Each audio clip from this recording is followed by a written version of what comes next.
अस्सलाम वालेकुम, आप देख रहे हैं डॉन न्यूज में मेज़बान अब्दुल गफ्फार पुराम रिप्ले के एक और एपिसोड के साथ। पाकिस्तान न्यूजीलैंड के दरमियान चौथा T20 मैच कल खेला जाएगा।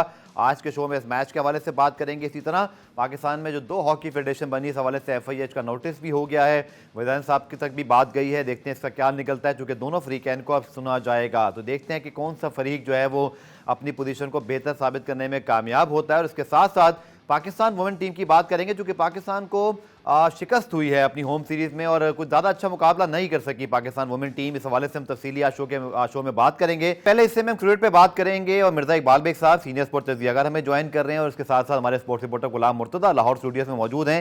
लेकिन पहले क्विकली आपको रिपोर्ट दिखाते हैं कि पाकिस्तान न्यूजीलैंड के दरमियान चौथा T20 इंटरनेशनल मैच कल लाहौर में खेला जाएगा। तो जनाब, पाकिस्तान को अब लाजमी कामयाबी हासिल करना होगी, क्योंकि फिर सीरीज में दबाव बढ़ जाएगा। मिर्जा इकबाल भाई साहब के पास पहले चलते हैं और फिर गुलाम मुर्तज़ा से जानेंगे कि लाहौर में इस वक्त इस मैच के हवाले से क्या तैयारी है। इकबाल भाई, यकीन तौर पर थोड़ा गैप आ गया, लेकिन अब सारा फोकस दोबारा चौथे T20 पर। क्या लगता है सर, क्या तब्दीलियां करना पड़ेगी, चूंकि मुतज़ाद किस्म के बयानात भी आ रहे हैं, जैसे कि बाबर आजम ने कहा कि कोई बहुत ज़्यादा हम स्लो नहीं खेले, शादाब कहते नहीं हमें थोड़ा सा तेज खेलना चाहिए था। सो क्लियरली नजर आ रहा है जब आप बार बार तब्दीलियां करते हैं कप्तानी की, कोचेस की, तो ख्यालात भी तब्दील हो जाते हैं।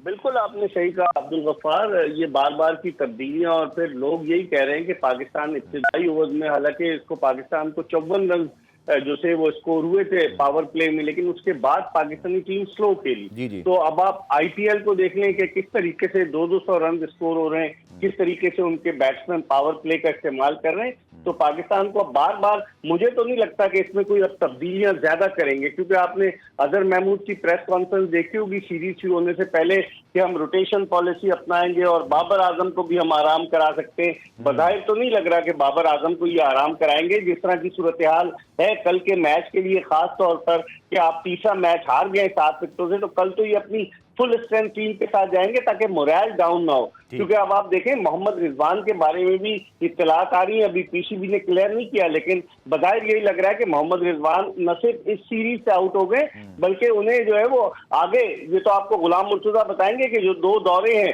तो पाकिस्तान के, जो इंग्लैंड का और आयरलैंड का, क्या रिजवान उसमें जाएंगे या नहीं जाएंगे। मुझे लग रहा है जो फिटनेस ट्रेनिंग कैंप था उसके असरात अब मुरतब होना शुरू हो रहे हैं, क्योंकि बड़ी हार्ड ट्रेनिंग थी, कुछ खिलाड़ी बर्दाश्त कर लेते हैं। आप नसीम शाह की बॉलिंग भी देखें अब्दुल गफ्फार, उस तरह की बॉलिंग उसने नहीं की जो PSL में कर रहा था। इसका मतलब है कहीं ना कहीं कोई फिटनेस का प्रॉब्लम जरूर है। इकबाल भाई, डेफिनेटली चलें, अभी 1-1 से सीरीज बराबर है। थोड़ा सा मेरे ख्याल में आप भी मार्जिन देंगे, हम भी मार्जिन रखते हैं कि वर्ल्ड कप से पहले एक ऐसी सीरीज है जहां हम तजर्बात कर लें। कप्तानी भी बाबर आजम की वापस आई है, बट बड़ा इन्हिसार करता है सर कि आखिरी 2 मैचेस में क्या होता है, चूंकि अगर तो आप अच्छा फिनिश करते हैं सीरीज में तो मोराल हाई होगा, वरना शायद उसी पोजीशन पे हम मौजूद होंगे जहां न्यूजीलैंड और ऑस्ट्रेलिया के सीरीज के बाद के परेशानी और फिर कॉम्बिनेशन का भी इशू। बिल्कुल आपने सही कहा अब्दुल गफ्फार, जो बयानात आए, आपने देखा कि मैच के बाद जो प्रेस कॉन्फ्रेंस की अजहर महमूद ने, वो कुछ और कह रहे हैं कि हम स्लो खेले। बाबर आजम जो टीवी पे इंटरव्यू दे रहे थे मैच के बाद, उन्होंने कहा कि जी हमने रन तो सही किए थे, हमारी बॉलिंग ने हमें डिसअपॉइंट किया। शादाब खान कह रहे हैं कि हम स्लो खेले, जो आपने शुरू में इंट्रो में कहा। तो इससे लगता है कि कोई परेशानी, मुश्किल सूरत हाल पैदा हो गई है पाकिस्तानी टीम के टीम ड्रेसिंग रूम में। Mohammad Yousuf as a batting coach team के साथ हैं और वहाब रियाज जो सीनियर टीम मैनेजर है, जिन्होंने गैर एलानिया चीफ सिलेक्टर है, वो सब साथ हैं। तो लगता ये है कि परेशानी के आसार नुमाया हो रहे हैं। जो मुतज़ाद बयानात जिनका आपने प्रोग्राम के आगाज में जिक्र किया, उनको देखते हुए तो अब देखते हैं कि पाकिस्तान क्या स्ट्रैटेजी प्लान करता है। लगता यही है कि ये उस्मान खान से कीपिंग कराएंगे, लेकिन आपने देखा उस्मान खान से भी एक कैच ड्रॉप हुआ था अबरार अहमद की गेंद पर चैपमैन के अगर आप 3 कैचेस ड्रॉप करेंगे, सबसे पहले तो 19 रन पर आपने ड्रॉप किया नसीम शाह ने शादाब की गेंद पर, वहीं से वो लेकर निकला। तो मुझे लग रहा है कि ये अभी कोई बड़ी तब्दीलियां नहीं करेंगे, खिलाड़ियों की फिटनेस लेवल को देखना होगा और उसके बाद इस मैच में तो कल ये मुझे लग रहा है Abdul Ghaffar full strength team के साथ जाएंगे। तो सर, फुल स्ट्रेंथ में जो हमारे मैच विनर हैं, इम्पैक्ट प्लेयर हैं, वो बेचारे एक इनिंग खेलते हैं फिर सब उनको भूल जाते हैं। फखर जमान की सर बात कर रहा हूँ। दूसरा, जब मोहम्मद वसीम चीफ सिलेक्टर थे, उसके बाद फिर हमने देखा बाकी भी जब चीफ सिलेक्टर है, तो बड़े अरसे मोहम्मद हारिस जो है वो बैकअप विकेट कीपर रहे। फिर PSL में बड़ी जो है वो उनकी एक अच्छी बैटिंग होती है, लेकिन हमने देखा कि उनको बिल्कुल ही जो है वो सीरीज के प्लान से, स्क्वाड से बाहर कर दिया गया। एनीवेज, मेरे साथ मौजूद हैं इस वक्त मिर्जा इकबाल बेग साहब और इसी तरह गुलाम मुर्तज़ा। पुराने में ब्रेक शामिल करते हैं, ब्रेक से वापस आकर गुफ्तगू के सिलसिले को आगे बढ़ाएंगे। गुलाम रिप्ले में खुशामदेद और बात करते हैं गुलाम मुर्तजा से और उसके बाद फिर मिर्जा इकबाल भाई साहब से बात करेंगे। पहले गुलाम मुर्तजा बता दीजिएगा, जो इकबाल भाई भी कह रहे थे कि मोहम्मद रिजवान के हवाले से क्या इस पर लेटेस्ट अपडेट है, और फिर जो कल चौथा T20 हो रहा है, आपके ख्याल में टीम में क्या तब्दीली मतवक्के हैं? जी, मोहम्मद रिजवान पाकिस्तान क्रिकेट बोर्ड की जानिब से मोहम्मद रिजवान की इंजरी के मुतालिक बाकायदा तौर पे कोई अपडेटें दी, लेकिन हमारे कुछ लोगों से बातचीत हुई है तो उनकी जानिब से कहा जा रहा है कि मोहम्मद रिजवान की इंजरी सीरियस नौयत की है। इसीलिए पाकिस्तान क्रिकेट बोर्ड ने इंग्लैंड में मौजूद जो इंजरीज के स्पेशलिस्ट हैं और उसके ऊपर काम करते हैं खिलाड़ियों की स्पोर्ट्स के हवाले से, उन डॉक्टर से राब्ता किया है। और पाकिस्तान में मौजूद जो डॉक्टर्स हैं, पाकिस्तान क्रिकेट बोर्ड का जो मेडिकल पैनल है, उनसे भी राब्ते में है और मोहम्मद रिजवान की इंजरी के हवाले से उनसे गुफ्तो शनीद भी कर रहा है। अभी उनके स्कैन्स की रिपोर्ट भी आना बाकी है और पाकिस्तान क्रिकेट बोर्ड उसके बाद बाकायदा तौर पर सारे लोगों सबको इंटीमेट भी करेगा कि मोहम्मद रिजवान की इंजरी के हवाले से। लेकिन मोस्ट प्रोबेबली अगले 2 मैचेस में मोहम्मद रिजवान की शमूलियत मशकूक दिखाई दे रही है, इसलिए कुछ तब्दीलियां भी की जाएंगी। एक तो मोहम्मद रिजवान की जगह पे उम्मीद कर रहे हैं कि हसीबुल्लाह को शामिल किया जाएगा, इसी तरह फखर जमान को भी चांस देने का इम्कान है और इमाद वसीम को खिलाने का इम्कान भी मौजूद है। इसी तरह जमान खान क्योंकि बेंच पे बैठे हैं तो उन्हें भी मौका दिया जा सकता है। कुछ तब्दीलियां की जाएंगी कल के मैच के हवाले से और 5वें मैच में भी तब्दीलियां की जाएंगी, क्योंकि पाकिस्तान क्रिकेट बोर्ड की जो मैनेजमेंट थी और खासकर जो टीम मैनेजमेंट थी, उन्होंने कहा भी था कि 5 मैचेस में हम तब्दीलियां करेंगे, सारे प्लेयर्स को चांस देने की कोशिश भी करेंगे। तो अगले मैच में भी 4 से 5 तब्दीलियां मुमकिन तौर पर हो सकती हैं। ठीक है इकबाल भी, जैसे गुलाम मुर्तजा ने कहा तो इससे पहले आजम खान अनफिट, अब मोहम्मद रिजवान भी सीरियस इंजर्ड हो गए हैं, तो डेफिनेटली फिर टीम मैनेजमेंट को अभी से ख्याल रखना पड़ेगा अपने फास्ट बॉलर्स का, क्योंकि नसीम शाह, शाहीन शाह अफरीदी हमारे मेन बॉलर्स हैं और उनको भी हमने अभी तक रेस्ट नहीं दिया। मोहम्मद आमिर को ज़रूर रेस्ट मिला था और हमने ये हर दफ़ा, इकबाल भी आपको तो अरसा हो गया माशाल्लाह क्रिकेट कवर करते हुए, हर मेगा इवेंट से पहले एक बड़ी इंजरी हमारे साथ होती है। ये बिल्कुल आपने सही कहा, ये सेटबैक है पाकिस्तान क्रिकेट का। लेकिन अब ये जिस तरीके से ये अब कल का जो मैच है, इसमें तो ये ज्यादा तजुर्बात नहीं करेंगे, क्योंकि सबसे पहला काम तो इनको सीरीज बचाना है, क्योंकि कल पाकिस्तान इंशाल्लाह जीतता है तो फिर पाकिस्तान के लिए चांस रहेगा कि सीरीज हार नहीं सकता। फिर अगर इन्हें तजुर्बा करना है तो 5वें मैच में तजुर्बा करेंगे। मैं हैरान हूँ, फखर जमान को इन्होंने बिठाया हुआ है, किस नंबर पर खिलाएंगे, उसका क्या नंबर है, क्योंकि वो पावर प्ले में ज्यादा अच्छी बैटिंग करता है। फिर फास्ट बॉलिंग के शोबे में आमिर को एक मैच खिला के रेस्ट कराया। इमाद वसीम ने क्या बिगाड़ा? इमाद वसीम को 3 मैचेस नहीं खिलाए, एक तो वॉश आउट हो गया। तो अब लग रहा है कि इमाद वसीम को जरूर खिलाएंगे, क्योंकि वो पावर प्ले में नई गेंद करता है सर्किल में। तो अब उसके अलावा और ये क्या करते हैं अबरार? उनको तो चाय वाला इन्होंने बना दिया कि वो चाय बना रहे हैं और वो दिखा रहे हैं वीडियो अबरार की कि सबको चाय पिला रहे हैं। भाई पहले पाकिस्तान की टीम की परफॉर्मेंस पे, जीत पे कंसंट्रेट करो, चाय तो बाद में पिलाना। और फिर कभी ये सोडी का इंटरव्यू करा देते हैं उस्मान खान से पंजाबी में, कभी कुछ बजाय इसके कि सारा फोकस हमारा जो है ना वो क्रिकेट पे होना चाहिए। अब्दुल गफ्फार, आप भी एग्री करेंगे कि अगर आप अच्छा क्रिकेट में परफॉर्म करेंगे तो ये सारी चीजें उसके साथ अच्छी लगती हैं। और अगर आप 7 विकेटों से हार जाएंगे और 10 गेंदें कब एक कमजोर टीम आपके खिलाफ टारगेट अचीव कर लेगी, तो ये आपके लिए सोचने का मकाम है। बिल्कुल ही, व्यूज तो उस वक्त भी आ जाते हैं जब आप ड्रेसिंग रूम में मैच के बाद सिर्फ जीत जब कैमरा ऑन कर दें तो फिर सारे व्यूज हिट हो जाते हैं, जो कि जीत जब मिली हो तो फिर शायकीन क्रिकेट का जोश भी ज़्यादा होता है। लेकिन इकबाल भी, जो मामला है जैसे कोचिंग का, वो भी एक मतलब हमने पहले भी डिस्कस किया कि एक तरफ कप्तानी, फिर कोचिंग भी अजहर महमूद है, अभी गैरी कस्टम का आना बाकी। तो अगेन वही प्रॉब्लम कि वर्ल्ड कप से पहले अभी तक हम अपने लोगों को ही सही जगह पे बिठा नहीं सके हैं और यही प्रॉब्लम है। भी गुलाम मुर्तजा से भी इसके बारे में बात करता हूँ कि एक्चुअली उन्होंने आना कब है, अनाउंसमेंट भी अभी होना बाकी है और अब तो सिर्फ 2 छोटी सीरीज बाकी हैं, एक 4 मैच है, एक 2 मैच है, 3 मैच। ये बिल्कुल आपने अब्दुल गफ्फार सही कहा, गैर यकीनी सूरत हाल है। कप्तानी के हवाले से थी, चले वो मसला हल हो गया। अब कोच के हवाले से ल्यूक रॉन्की जो है वो आए हुए हैं न्यूजीलैंड की टीम के साथ, उनसे भी बैकडोर पे मज़ाकरात इनके हुए। उनका नाम भी था। अब गैरी कर्स्टन छोड़कर आते हैं, इतना बड़ा मतलब वो तो अभी तो गुजरात टाइटंस के साथ अटैच हैं और वहाँ कोचिंग कर रहे हैं, उनको काफी पैसे मिल रहे हैं। और उनको बाकी लोगों ने भी, जो मुझे पता चला है, गैर मुल्की कोचेज ने कहा है कि पाकिस्तान अगर जाओगे तो लंबा कॉन्ट्रैक्ट करके जाओ। लेकिन कॉन्ट्रैक्ट तो इन्होंने मिकी आर्थर के साथ भी किया था। बहुत सारे गैर मुल्की कोचेज वो रिलक्टेंट है कि पाकिस्तान आकर ज्वाइन तो कर लें टीम को, ग्रांट ब्रैडबर्न को देख लें, सब चले गए तो बदाए मुश्किल लग रहा है अब इस सीरीज के बाद। लेकिन इस सीरीज में जब अजहर महमूद को लाया गया तो उन्हें यकीन दहानी कराई गई कि आप टीम के साथ रहेंगे। जिस तरह से वहाब रियाज और मोहम्मद यूसुफ भी टीम के साथ जाने के चक्कर में है ना कि इंग्लैंड जाएंगे, आयरलैंड जाएंगे, वर्ल्ड कप में जाएंगे। वहाब तो सीनियर टीम मैनेजर हैं, उन्होंने कहा सिलेक्शन कमेटी भी जाएगी, बिलाल अफजल साहब भी जाएंगे। सबके मजे आ जाएंगे। परफॉर्मेंस अगर होगी तो ये मजे जो है इनके दोबारा होंगे, अगर परफॉर्मेंस नहीं हुई तो इन पे क्रिटिसिज्म शुरू हो जाएगा। ठीक है सर, हॉकी पे भी आपकी जरूर बात करूंगा, क्योंकि वहां भी पेशरफ वही हुई जो हम सोच रहे थे कि FIH तक बात चलेगी। नहीं, पहले गुलाम मुर्तजा मैं एक बात कर लूं। गुलाम मुर्तजा, बड़ा इंटरेस्टिंग मामला यूं है कि एक डिवाइडेड ओपिनियन है कि बाबर के साथ रिजवान को टॉप 3 में होना चाहिए था कि नहीं होना चाहिए था। अब ये जो इंजरी है इसकी टाइमिंग बड़ी मतलब इंटरेस्टिंग है कि आपको वर्ल्ड कप से पहले कॉम्बिनेशन आजमाना है और जो परफॉर्म करेगा उसकी जगह जो है वो बन सकती है। तो शायद फखर जमान के लिए एक बड़ा सुनहरी मौका बन सकता है आउट ऑफ नोवेयर। जी बिल्कुल, फखर जमान के लिए एक बेहतरीन मौका भी बन सकता है। पहले तो वो आउट ऑफ फॉर्म है, उन्हें फॉर्म में आना और ज्यादा इम्कान जाहिर किया जा रहा है कि अगर उन्हें खिलाया जाता है तो शायद एज ए ओपनर खिलाया जाएगा। वैसे तो वो बात भी कर चुके हैं, हमारी उनसे पर्सनल जब बात हुई थी तो उन्होंने कहा था कि मैं पाकिस्तान की टीम है तो उसमें मुझे कहीं पे भी खिलाया जा सकता है। मुझे एक न्यूज़ ब्रेक लेना, न्यूज़ ब्रेक से वापस आके फिर मजीद बात करते हैं मशहूर ब्रेक के बाद। कौमी खेल हॉकी की बात करते हैं और शायद मेरे दोनों जो इस वक्त एक्सपर्ट हैं, मिर्जा इकबाल भाई साहब और गुलाम मुर्तजा, इस बात से एग्री करेंगे कि चलें है तो ये रॉन्ग मनफी खबर कि पाकिस्तान की मतवादन हॉकी फेडरेशन बन गई, लेकिन शायद इसी वजह से हॉकी कम से कम डिस्कस जरूर हो रही है और हम कम से कम जरूर कोशिश करते हैं। मुझे पता है इकबाल भाई भी अपने शो में हॉकी को बहुत टाइम देते हैं, लेकिन इकबाल भाई इस बार मामला FIH के पास चला गया है और इस बार भी अगेन हॉकी खबरों में तनाज़े की वजह से, और यही हो रहा है बहुत अरसे से।